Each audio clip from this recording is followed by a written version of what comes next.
always, like if I was in high school with you, 13, 14, 15 years old, did you always have an absolute killer instinct where I'm gonna show you, I'm gonna prove the wait till you see what I'm gonna do, I'm gonna kill this guy when we face him?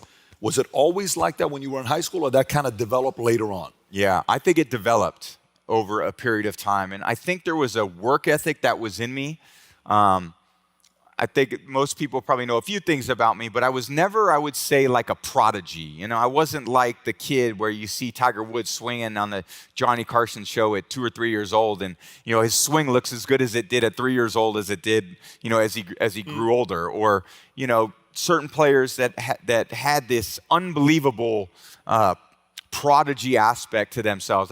I saw myself as someone who probably had some other traits that maybe were hard to identify, but that were really sustainable over time, which was, I would say, work ethic and discipline. And that was instilled in me by, I think, my parents. I mean, there was part of it that they gave me, but also just behaviorally, growing up in an environment where my dad was out to work every morning, you know, trying to go make a living for our family. And my mom woke up every day trying to figure out how to make sure the home was comfortable for us and, you know, to support the kids. So there was this discipline that I had that even as 13, 14, 15 years old, where all these other boys were, I went to an all-boy school in the Bay Area, and I remember showing up my first day as freshman year. I didn't have much, you know, hair under my arms or anything like that. I was like, and these other kids came in shaving, and I'm like, what the hell is this? I didn't know how to put the pads on in my pants when I tried out for freshman football.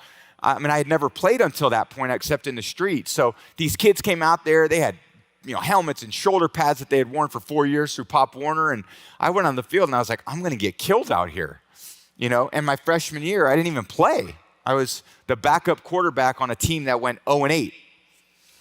That says a lot. I couldn't get on the field and we never won a game anyway. I mean, it's one thing to be the starting quarterback and to lose. If they don't even think you're good enough to be a starting quarterback on a team that's 0-8, you must really suck. And the reason why I played my second year was because that quarterback quit because he's like, I'm not playing football anymore. We suck. I'm going to focus on basketball. So naturally, I was like, oh, cool. I'll continue to, you know, work on my skill because I actually had a halfway decent arm. But a lot of it was even going into my second year in high school, there were workouts in the morning at 6 a.m. before school. And I was like, okay, I can get up at 6 a.m. and I can go do these rope drills where you'd run through the ropes. You see a lot of people do that. There were these hills that we would run up.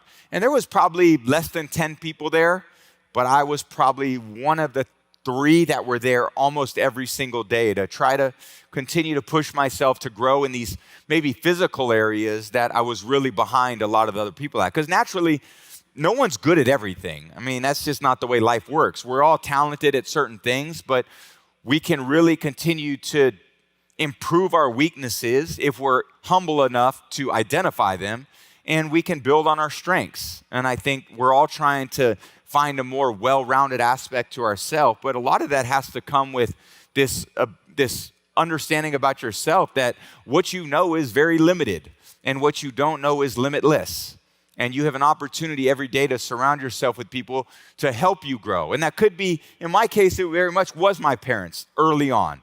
And then as I learned to love the sport of football, I was watching kind of on the periphery of pro athletes, but there was a junior college football coach that I wanted to become a better passer because I had a good arm. And he was a 3-sport coach at a junior college. His name was Tom Martinez, one of my great mentors.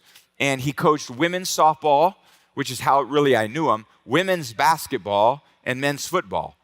And I would go up there, and I would go up there to his camp to learn to throw the ball better when I was in 14 years old, 15 years old.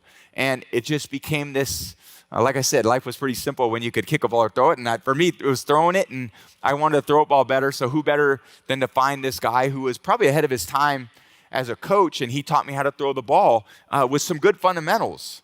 And I really saw that as